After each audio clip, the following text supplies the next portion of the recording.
अभी हमने सुबह सुबह हम अभी महादेव जी के मंदिर से आए। हमारे गांव में एक दुधेश्वर महादेव का मंदिर है, बहुत ही सुंदर मंदिर है। और हम ब्रह्म मुहूर्त में उठ के वहाँ पर उनकी पूजा करने गए थे। हम, हमारे अग्रज भाई, हमारे 2 अग्रज भाई, 3 और भी लोग थे। हमने लगभग 16 लीटर दूध भगवान को अर्पण किया। बहुत सारे फल, मिठाइयाँ, बहुत सारे फूल और बिल्वपत्र, पानी से, पत्रम पुष्पम फलम तोयम, सबसे हमने भगवान की सेवा की और फिर उनकी आरती की। और जब आरती कर रहे थे तभी हमें एक रियलाइजेशन हुआ। हमें लगा कि आप सबको हमें वो शेयर करना चाहिए, ज़रूरी है। सुबह की इस महादेव जी की आराधना से हमें बहुत ही आनंद हुआ, परंतु उस रियलाइजेशन से हमें थोड़ा शोक और दुख भी हुआ, वो जो हमने वहाँ पर देखा सुना उससे। और हमें लगता है कि ये हर हिंदू को जानने की ज़रूरत है कि आजकल हमारे मंदिरों की क्या हालत हो गई है। जब आरती शुरू हो रही थी तो वहाँ पर वो जो पुजारी जी थे, बहुत ही अच्छे पुजारी हैं और बहुत अच्छे से उन्होंने हम सब के लिए पूजा करवाई। महादेव जी को की सेवा करने में हमारी मदद की, हमें इंस्ट्रक्शंस दिए कि कैसे कैसे महादेव जी की सेवा कर सकते हैं। तो जब हमारी सारी पूजा ख़त्म हुई तब उन्होंने आरती शुरू करने पर बाहर जाकर एक स्विच शुरू किया। उस स्विच दबाने पर वो जो मशीन आता है ना, जिसमें नगाड़ा होता है, घंट होते हैं और सब भी एक वो जो यंत्र सा होता है, उसके अंदर सब ऑटोमेटिकली सब बजने लगता है, वो शुरू हो गया। और एक और स्विच शुरू किया तो फिर उसमें शंख बजना शुरू हो गए और ये सब शुरू हो गया। ये हमारी हिंदुओं की सबसे बड़ी द्विधा है, सबसे शोकजनक बात है ये कि अभी मंदिरों में मशीनों की ज़रूरत पड़ रही है इन सबको बजाने के लिए। मतलब मशीन जो निर्जीव है, वैसे उसमें कुछ नहीं है, उन लोगों की ज़रूरत पड़ रही है भगवान की सेवा करने के लिए। ये सबसे शर्मनाक बात है। वैसे पहले के समय में इन सब की ज़रूरत नहीं पड़ती थी। क्यों? क्योंकि गांव के लोग समय पर सुबह अर्ली मॉर्निंग हर कोई यहाँ पर आ जाता था और पुजारी आरती करते थे और वो नगाड़े बजाते थे, घंट बजाते थे और जो सब शंख भी बजाते थे, कॉन्स्टेंटली बजना होता है ये सब, वो सब बजाते थे। पर अभी ऐसा नहीं रहा है। ना ही सिर्फ ब्रह्म मुहूर्त में, हमें पता है शाम में भी ऐसा होता है। शाम में भी लोग इतने नहीं होते हैं, संध्या आरती में भी कोई आता नहीं है, सिर्फ पुजारी होते हैं, वो आरती करते हैं और स्विच चालू कर देते हैं और उनको फिर महादेव जी को उसको अर्पण किया जाता है। आप सोचिए, हम मानते हैं कि धर्म हमारी रक्षा नहीं करता है, हम क्या करें, भगवान है तो क्यों ये सब हो रहा है, इतने पाप हो रहे हैं, ये है वो है। और हम बोलते हैं कि भगवान है तो लोग भूखे क्यों मर रहे हैं, पर हम ये नहीं सोचते हैं कि हम भगवान के लिए क्या कर रहे हैं। भगवान ने इतना सब हमको दिया है, हम भगवान के लिए, जो हमारे जन्मदाता हमारे माता पिता यहाँ के होते हैं और हमारे जो सोल के जो दाता हैं, जिनसे हम आए हैं, हमारे जो महादेव जी है, हमारे मटेरियल यूनिवर्स में अगर हम एंटर हुए हैं तो उसमें सबसे बड़ा योगदान महादेव जी का है, उन्हीं से आए हैं। अगर वो नहीं होते तो हम आ ही नहीं पाते यहाँ पर। और भगवान विष्णु, वो स्पिरिचुअल यूनिवर्स से हमको भेजते हैं वहाँ पर, कारणोदक्षाय विष्णु। तो हम उन्हीं के लिए कुछ नहीं कर रहे हैं। हमारे माता पिता को तो चलो ठीक है, छोड़ दो, उनके लिए तो नहीं करते, उतने तो हम अभाग्य है ही कि हम में उतनी बुद्धि नहीं है कि हम माता पिता की भी सेवा कर पाएँ। हम उनकी भी सेवा नहीं करते हैं और फिर हम ये प्रश्न करते हैं कि धर्म हमारी रक्षा क्यों नहीं करता। आपने ये सुना होगा ना, धर्मो रक्षति रक्षित। अगर आप धर्म की रक्षा करोगे तो धर्म आपकी रक्षा करेगा। पर हम धर्म की रक्षा क्या, धर्म का पालन भी नहीं कर रहे हैं, रक्षा भी नहीं कर रहे हैं, और जो बेसिक नियम है, जो नॉर्मल सी चीज़ें हैं, वो भी हम उनके लिए नहीं कर रहे हैं। तो हमें लगा कि आपको इसके बारे में बताना चाहिए कि हम इस चीज़ को लेकर क्या कर सकते हैं। एक चीज़ कर सकते हैं, आप इस चीज़ का जिम्मा कुछ नहीं कर सकते। अगर नहीं आप क्षत्रिय बन सकते हो, नहीं आप ब्राह्मण बन सकते हो, अगर कुछ भी नहीं बन सकते हो ना, वैश्य भी नहीं बन सकते हो, बड़े बड़े दान नहीं दे सकते हो, बड़े बड़े अनुष्ठान नहीं कर सकते हो, तो इतना तो आप कर ही सकते हो कि मंदिर में जब सुबह और शाम को आरती हो तो आप वहाँ पर पहुँच जाइए। और जो कांस्टेंट जो घंट बजाना होता है जब आरती के समय, वो आप बजाने के लिए पुजारी जी को कह सकते हो कि हम बजाएंगे। 2 और मित्रों को खड़े कर दो, उनको बोल दो कि आप आ जाओ। धीरे धीरे जब आप रेगुलरली, पहले तो मना करेंगे वो कि अभी मत आओ क्योंकि वो मशीन है, वो चलाए, सबको चलाना होगा, अभी तो नया नगाड़ा भी नहीं होगा जो आप खुद बजा सको। तो आप क्या कर सकते हो कि थोड़े मित्र को इकट्ठित करो अपने आपके यहाँ जो भी मंदिर हैं उनके लिए, जहाँ पर पुजारी जी रेगुलर आरती करते हैं उनके लिए आप थोड़ा दान इकट्ठा करो और एक नगाड़ा ला दो, एक घंट ला दो। और घंट तो वहाँ पर जनरली होता ही है, और जो हाथ में बजाने वाला होता है वो ब्रास का होता है, शायद कॉपर का या ब्रास का, तो वो ला दीजिए। और फिर इन लोगों को हर रोज़ सुबह को और हर रोज़ शाम को जब भी आरती होती हो तब आप समय पर पहुंच जाओ। अगर आप नहीं पहुंच सकते तो कुछ और लोगों को खड़ा करो कि हाँ हम जॉब पर जाते हैं, इतने दिन हम आएंगे, इतने दिन हम आप आओ, ऐसा करके कुछ अरेंजमेंट कर दो। पर ये ऐसी शर्मनाक चीज़ें मत रखो कि वो वाला घंट वो जो होता है यहाँ पर मशीन, उससे हमें भगवान की आरती करनी पड़े। मतलब मंदिर ही खाली के खाली हो, ऐसे बहुत ही कम मंदिर आपको मिलते होंगे जहाँ पर मॉर्निंग आरती के अंदर जो मंगल आरती होती है जो सुबह को, वहाँ पर मंदिर भरा होता है। ज़्यादातर एक ही इंसान होता है, वो पुजारी, और कुछ नहीं, और शायद उनकी पत्नी या फिर उनका परिवार में से कोई ना कोई होता है, और कोई होता ही नहीं है। तो ये हमें चेंज करना चाहिए। एटलीस्ट चलो समझते हैं कि एक साथ सारा नहीं कर सकते, सुबह नहीं उठ सकते या फिर ये है वो है, शुरुआत शाम से करो। आपको जॉब है तो सुबह से करो, पर एक टाइम जाना शुरू करो, मंदिर पर एक टाइम जाना शुरू करो और ये वाला ज़िम्मा उठाओ। और बात करो पुजारी जी से कि हम धीरे धीरे ये चेंज करना चाहते हैं कि अब यहाँ पर ये नहीं होगा। और फिर ना ही सिर्फ आप करो, औरों को प्रेरित करो। आपकी आगे की जो यंग जनरेशन आने वाली है उनको ले जाओ, बच्चों को ले जाओ, साथ में चलो जाते हैं। बच्चों को तो बहुत ज़्यादा मज़ा आता है इनफैक्ट इसमें, पर उनको अभी से मत दो। इनको सिर्फ दिखाओ कि आप ताली बजाओ, आप देखो जब वो बड़े होंगे तो आपसे इंस्पायर होंगे और वो चाहेंगे कि मेरे पिताजी या फिर मेरे अंकल या कोई भी है, वो एक भी दिन बिना मंदिर गए और भगवान की सेवा किए नहीं जाते थे, तो वो भी ये देखेंगे और सीखेंगे। आप सिर्फ बताने से कुछ नहीं होगा, जब वो देखेंगे तब सीखेंगे।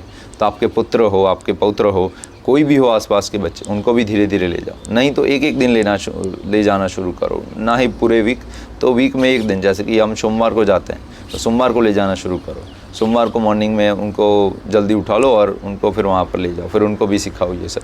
ऐसे करके ही आप वो जो हमारा वैदिक काल है, उस समय की जो डिग्निटी है हमारे मंदिरों की, वो हम वापस ला पाएंगे। हम बोलते हैं कि इतने सारे मंदिर बनाने, हमें बड़े बड़े मंदिर बनाने हैं और मंदिर कम हो गए हैं, मंदिर तोड़े गए हैं, पर मंदिर बना के भी क्या कर लोगे? कोई जाता तो है नहीं मंदिर। अगर आपको मंदिर जाना नहीं है तो इतने सारे मंदिर खड़े करके क्या करोगे? तो इससे पहले कि आप नए मंदिर बनाने की बात करो, जो अभी जो मंदिर है वहाँ पर रेगुलरली जाना शुरू करो। जब तक वो नहीं करते ना, तब तक भगवान खुद ही एक्सेप्ट नहीं करें कि हमें आना ही नहीं है, हमारी कोई सेवा नहीं करता वहाँ पर, हमारा कोई ध्यान नहीं रखता वहाँ पर, तो आप इन्वाइट करके क्या करोगे? अर्च विग्रह को आप जब इन्वाइट करते हो, जब उनकी प्राण प्रतिष्ठा होती है, तब क्या होता है? तब उनको बुलाया जाता है कि भगवान आप आए और हमें सेवा का मौका दीजिए।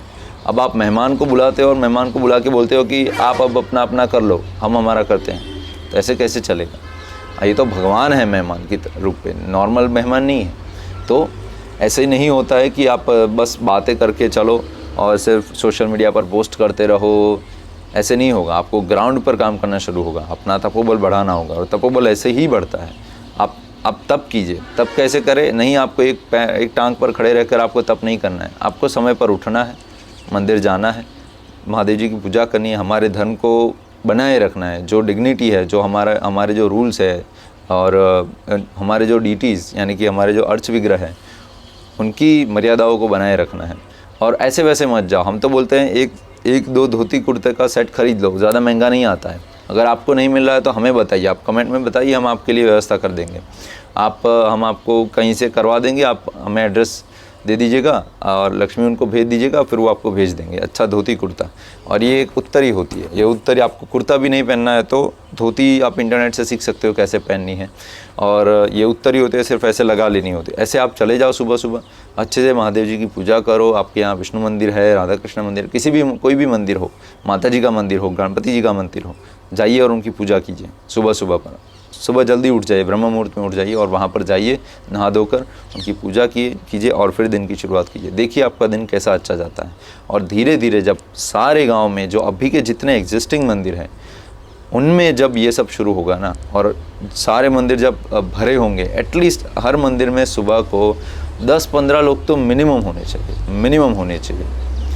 उसके बाद फिर नए मंदिर बनाने की बात आती है। जब आप मंदिर की सेवा नहीं कर पाते हो ना, तो भगवान ऐसे सिचुएशन खड़े ही नहीं करते कि आप नए मंदिर बना पाओ। जब भगवान सेटिस्फाइड होते हैं एक जगह से कि हाँ यहाँ पर हमारी सेवा सही से हो रही है, तो फिर वो अलाउ करते हैं सिचुएशंस को ऐसे बनाने का कि जिससे मंदिर और बने। तो और मंदिर बनाने हैं ना, तो जो एग्जिस्टिंग मंदिर है उसकी सेवा सही से करो, उसके बाद आगे के मंदिर बनाने की बात करेंगे। तो आप में से कितने लोग ये संकल्प लेना चाहते हैं कि हम कुछ तो करेंगे, और आप क्या करेंगे ये सब आप कमेंट में आप बता सकते हो अभी कि हाँ आज से हम संकल्प लेते हैं कि एटलीस्ट इस सोमवार को या फिर हर गुरुवार को या फिर पूरा वीक या फिर वीक में 3 दिन या फिर पूरा महीना, जैसे भी आप संकल्प लेते हो, हम जाएंगे मंदिर, सुबह उठेंगे या फिर शाम को जाएंगे, पर इतना समय हम आरती में देंगे, वहाँ पर पूजा में देंगे, वहाँ पर दान करेंगे। दान आपको ज़्यादा करने की कोई ज़रूरत नहीं है कि अगर आपकी इतनी ज़्यादा कैपेसिटी नहीं है कि आप हज़ार रुपए दे पाओ। हर रोज़ सुबह आप 11 रुपये दे सकते हो, आप नहीं तो 1 रुपया भी दे सकते हो, 101 रुपये दे सकते हो, कितना भी दे सकते हो आप। इतना दान ब्राह्मण को दीजिए वहाँ पर। हमें पता है, हम जब मायापुर गए थे, वहाँ पर एक मंदिर में एंट्री के लिए 5 रुपया या 10 रुपया कुछ एंट्री का रखा था कि मंदिर में आने के लिए आपको इतना दान दक्षिणा देना होगा। तो हमारे आसपास जो लोग खड़े थे वो उनका क्रिटिसिज्म करने लगे कि ये क्या बात हुई, मंदिर में आने के क्या ऐसे 10 रुपये लगते हैं क्या। परंतु आप समझिए उनकी ये हालत हुई कब, जब हम हिंदू लोग ब्राह्मणों को समय पर जितना दान उनके भरण पोषण के लिए चाहिए होता है, जितना मंदिरों के चयन के लिए चाहिए होता है, उतना हम नहीं दे रहे हैं। मंदिर की दान पेटियाँ खाली है, मंदिर में सही समय पर दान नहीं हो रहे हैं, तब जाके ये सब हो रहा है। तो जब हम एज अ जो नॉन ब्राह्मण है, उन सबका कर्तव्य बनता है कि ब्राह्मणों को दान दें, जितना हो सके आप दान दें। रुपया जब घर में इकट्ठा होता है ना, तो वो कली को बुलाता है। सिर्फ घर में पड़े मत रहने दीजिए। मिनिमम हमको हमारी कमाई में से 10% हमको दान देना ही चाहिए, कम से कम है। आप कुछ भी ना कर पाओ, एटलीस्ट 10% आपको देना चाहिए। अगर आप अच्छे से कमा रहे हो, आपके अंदर दान वृत्ति ज़्यादा है, आप मानते हो कि आप कैपेबल हो, तो आप कुछ ज़्यादा पैसे ले सकते हैं। 20%, 30%, 40%, 50% आप दे सकते हो। हम ऐसे भी लोगों को जानते हैं जो अपने कमाई की 80% भी सीधा दान में मंदिरों में देते हैं, आश्रमों में देते हैं, आचार्यों को देते हैं। तो सब पॉसिबल है। पूरा देश, पूरा दुनिया में हम धर्म फैला सकते हैं, पर शुरुआत हमें हमसे करनी होगी। जब तक हम नहीं करेंगे तब तक कोई बदलाव नहीं आएगा। 100% हम लिख के देते हैं, फिर सिर्फ सोशल मीडिया पर बदलाव आ जाएगा। बॉयकॉट ये करो, बॉयकॉट वो करो, हर हर महादेव, जय श्री राम, सिर्फ बोलने में रह जाएगा, प्रैक्टिस में कुछ नहीं आएगा। तो शुरुआत प्रैक्टिस से करो, शुरुआत एक्शन से करो, ना कि सिर्फ बातों से। सिर्फ बातों से करेंगे तो बस यही कोसते रह जाएंगे, लोगों को गालियाँ देंगे और धर्मों को गालियाँ देंगे कि आप ये कर रहे हो, आप वो कर रहे हो। पर हम स्वयं ही अगर अंदर से ही खोखले हैं तो बाहर से कोई भी आपको दबा देगा, आपके यहाँ पर डेंट हो जाएगा। जब कोई नक्कुर होता है ना, कोई चीज़, जैसे कि कोई मूर्ति है वो नक्कुर होती है, तो उस पर हथौड़ा मारने से उस पर डेंट नहीं लगता है। पर कोई चीज़ जब खोखली होती है ना, तो उस पर हथौड़ा मारने पे क्या, ऐसे ही मुक्का भी मारोगे तो उस पर डेंट लग जाएगा। तो अभी हमारे धर्म पे ये सब हानि हो रही है क्योंकि हमारे हिंदू लोग अभी नक्कुर नहीं हैं, वो खोखले हैं, सिर्फ बाहर से दिखावे वाले हैं, अंदर से खोखले हैं। तो जब भी कोई और मार जाता है तो डेंट हो जाता है। पर अगर हम नक्कुर हो जाए, हम स्वयं अपने धर्म का पालन करें, तो कोई भी इंसान बाहर का हमें कोई भी डैमेज नहीं कर पाएगा। पर सबसे पहले हमें हमारे धर्म के बारे में जानना है, उनका पालन करना है और उसको प्रैक्टिस में लाना है, तब जाके हम अपने धर्म को बचा पाएंगे। वरना सोशल मीडिया पे बात करना छोड़ दो, कोई फ़र्क नहीं पड़ता। आप जितना भी चिल्ला लो वहाँ पर, जितने भी कीबोर्ड के पीछे अपना वॉरियर गेम खेल लो, कुछ नहीं होने वाला। शुरुआत आप अपने से कीजिए और धर्म का पालन शुरू कीजिए। तो ठीक है, अभी हम चलते हैं। श्रावण मास के इस पवित्र सोमवार की आप सबको बहुत बहुत बधाइयाँ। महादेव जी का ध्यान कीजिए, उनको याद कीजिए, उनकी सेवा कीजिए और उनसे प्रार्थना कीजिए कि हमको बल दे, बुद्धि दे और नियमों का पालन करने की शक्ति दे, जिससे हम धर्म को वापस इस ज़मीन पर फिर से स्थित कर पाएँ। हर हर महादेव, हरे कृष्ण। तो मिलते हैं अगली बार एक नया वीडियो लेकर। तब तक क्या, दाल और रोटी खाओ और हरि गुण गाओ। Hare Hare, Hare Rama, Rama Rama, Hare Hare, Hare Krishna, Krishna Krishna, Hare Hare, Hare Rama.